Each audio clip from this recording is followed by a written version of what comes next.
breaking news, yes. Sabi po dito, no, sa Global Mirror, Boeing on flood control corruption cases. Ngayon, ngayong tag-init, iinit. Wow, ang sarap. Ulitin natin ha, Boeing on flood control corruption cases. Ngayong tag-init, iinit. Naku, tag-init na nga, iinit pa lalo, no? So, sabi po dito, Ombudsman Jesus Christine Boeing Rimulya warned things will heat up. Naku, mas lalo daw kumiinit ang ating summer, no? In relation, mga kaibigan, to their probe into the flood control corruption scandal that has rocked the administration of President Bongbong Marcos Jr.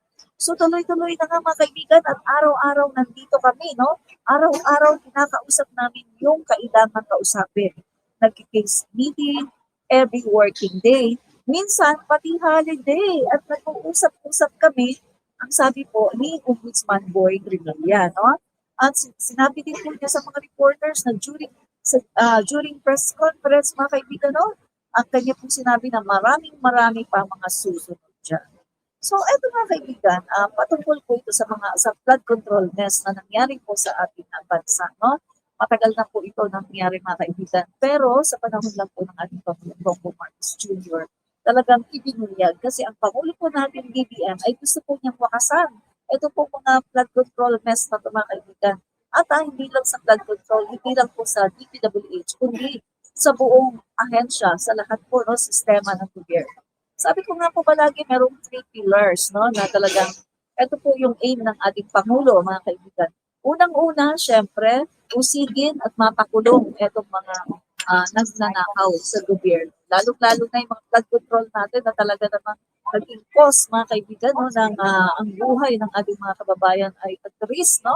So, dahil dyan, mga kaibigan, ang Pangulo natin ay talagang sinabi niya na kailangan wakasan na itong mga nangyayari dito guys, no? Dahil hindi na talaga ito maganda. Kawawa po mga Pilipino, yung pondo po ng bayan, mga kaibigan, ay nagagastos sa bulsa lang, no? Sa bulsa lang ng mga ilang mga tao, mga contractor, yung mga nagnanakaw dyan, no? Yung USEC, no? Or sino mang asset yan, senador o congressman, no? So, gusto ng ating Pangulo na wakasan ito mga kaibigan para talagang ang pondo ng bayan ay maggamit sa wasto at makikinabang ang mga Pilipino. Pangalawa mga kaibigan, gusto ng ating Pangulo na mabawi, no? Mabawi yung mga asset, no, ng ating mga yung pera po natin at yung asset po, no, mabawi. Kaya marami po sa mga contractors na to at meron pong ilang kongresista at senador ay na-freeze po, no, ang kanilang mga assets, ang kanilang mga bank accounts. At pangatlo mga kaibigan, hindi po kasi kontento ang ating Pangulo na basta lang may makasuhan at may makulong at makuha yung assets, no, mabawi. Hindi siya kontento ng gano'n. Ang gusto po ng Pangulo natin, no, ay talagang mabago itong sistema ng gobyerno. Kaya yung pangatlo po mga kaibigan, no, ang gobyerno po natin ay inaayos po ang sistema ng lahat ng ahensya. Magkakaroon ng transparency, no? At nagkakaroon na po ng transparency portal ang lahat po ng mga ahensya, mga kaibigan. At pwede pong magsumbong ang mga tao na talaga namang nagre-reklamo, no? Na feeling nila ay dinudugasan yung ating buwis, no? Yung ating mga tax na naibibigay sa gobyerno. No? So maganda ito mga kaibigan, no? Magiging transparent na po or nagiging transparent na po yung ating mga ahensya ng gobyerno. Kaya itong sinasabi ni Ombudsman Boyeng Rimulya ay sana po talaga magkatotoo na dahil guys, no, marami sa atin ay naiinip na talaga. Nasabi nila, we want big fish. Pero mga kaibigan, kung titignan natin, doon pa lang kay Vizcaya, big fish na. Napaka-big fish po ni Vizcaya, mga kaibigan. Hindi po basta-basta ang kanyang kinita. Billions of money, mga kaibigan, no? Daligay sa lagdag yun. Billions of money ang kanyang kinita. Kaya kung sinasabi nila na wala kang big fish, marami na pong big fish. Senator complicated, no? Pero syempre, yung iba, yung gusto talaga, no, na sina Joel Villanueva, si Jesus Cudero, no? Pero on process pa yung mga kaibigan. Yung iba naman gusto nila na makulong si dating Speaker Martin Romualdez. Ang problema kasi mga kaibigan, kay Speaker Martin Romualdez, no, wala po kasi talagang katibayan, no? Ang sabi nga po ng ICI, no adverse findings, no? Hindi po nakitaan ng guilt itong si dating Speaker Martin Romualdez. Hindi po siya nakitaan ng guilt. Kaya po mga kaibigan, ay talagang itong mga DDS na to, itong mga grupo ng taong ito, gusto po nila guys na talagang ah, Gusto talaga ilagay sa gusto po nila mga kaibigan ay talagang makulong si dating Speaker Martin Romualdez. Pero paano mo nga ipukulong yun? Wala nga po, no? Wala nga. So, so yan mga kaibigan, no? Dumating na po kasi ang police guide. So, kaya yan mga kaibigan, eto, nakikita po natin na ongoing pa rin po, no? Itong nangyayaring mga investigation. At alam po natin guys na talagang itong our Marcos administration ay talagang seryoso sa kanilang ginagawa. No?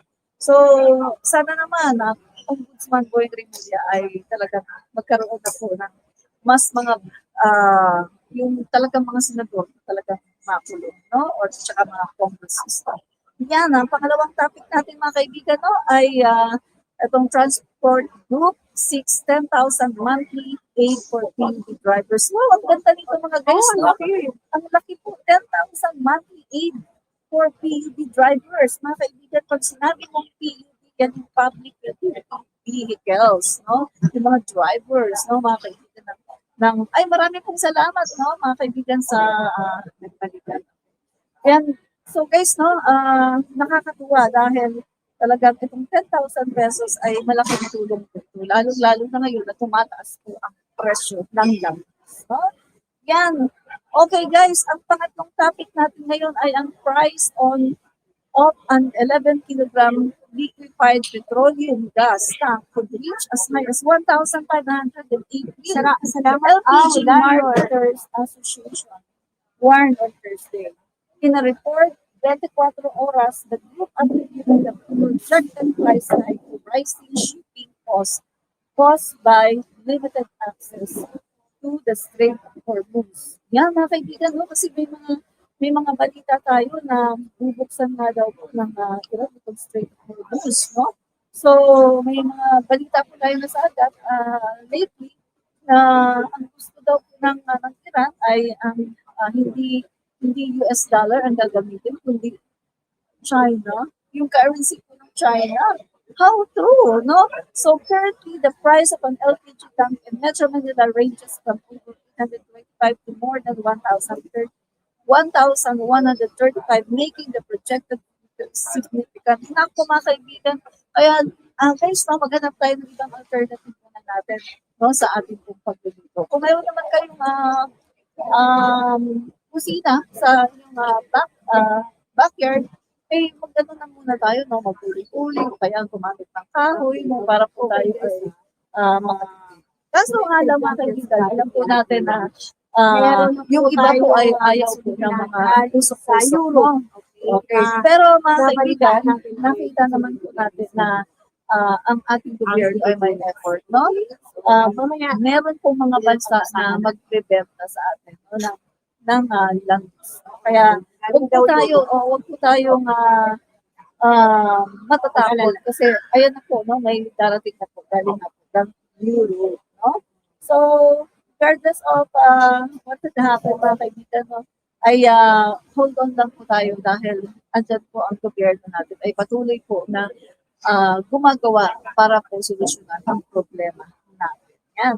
So, sabi po, the LPGMA said the Department of Energy, no, DOE has instructed the private sector to continue purchasing LPG regardless of cost to maintain supply. Yan. So mga kaibigan, kami, no, ang aking po palaging sinasabi guys, no, maging mahal man or magmura, bibili pa rin ako, no, mga kaibigan. Mahal or mura, bibili pa rin talaga. So mga kaibigan, ito pa, sa ating pangatlong topic guys, no, SM is proposed to shorten operating hours due to energy state of emergency. Yan. So mga kaibigan, ang mga SM malls po natin ay nag-announce ng Thursday na isa-shorten nila mga kaibigan yung kanilang operating hours para din po ito sa pagtitipid po ng energy. No? So tayo sa bahay, magtipid na rin tayo. Huwag masyadong na-plus no, sa ating mga kuryente. Mga kaibigan. So kung hindi naman kailangan ng aircon, hindi naman masyadong mainit, so ipatay ng aircon, patay ng mga ilaw, magtipid po tayo para makatulog po tayo sa ating gobyerno. Yes, mga kaibigan. At eto, no, sa susunod po natin topic, in a statement, the Chinese Embassy in Manila said both sides had previously made progress in discussion on oil and gas development in disputed waters, and that dialogue remains open. Philippines shows sincerity. Wow, wow naman sa amin ito, no? So, huwag kayo masyadong huwag kayo masyadong makulit dyan. No? So, amin po itong West Philippines. No? So, tingnan na lang po natin guys. No? Tingnan na lang po natin mga kababayan kung ano pong mangyayari. No? So, guys, no, medyo binibilisan ko na po ang aking live kasi talagang dumadami na po ang mga tao at masyado na po kumikilay dito. No? Kaya guys, sorry po Okay. Ano yun? Ano nangyari yun? Ay, oo, akin yan. Akin. Sorry po guys, kapag nasa labas talaga tayo, apat ang So, ayan ang mga kaibigan, no? In 2020, former Foreign Affairs Secretary Teodoro Locsin Jr. said Manila ended the talks due to constitutional limits. President Ferdinand R. Marcos Jr. recently noted that the ongoing Middle East oil crisis could push both sides to reconsider negotiations. Now, Foreign Affairs Secretary Maria Teresa Lazaro said no directive has been issued but discussions may be resumed. Yan.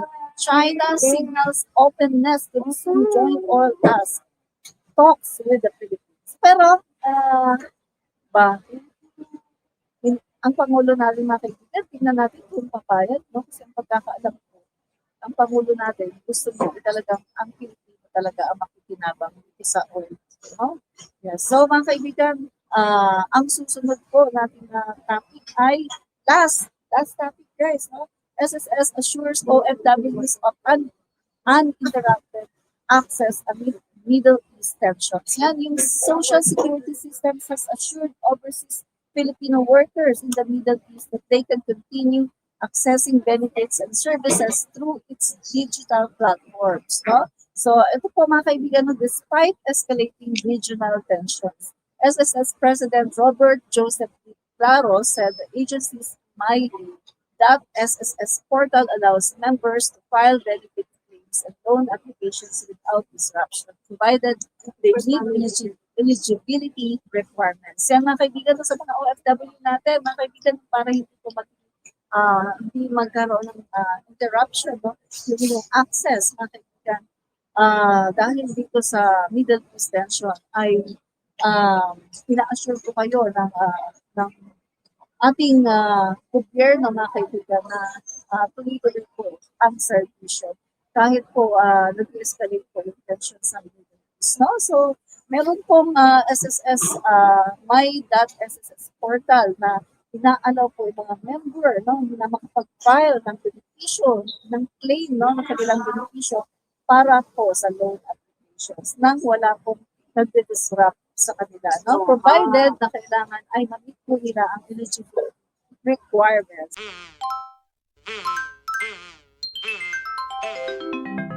Kakulango.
Black News.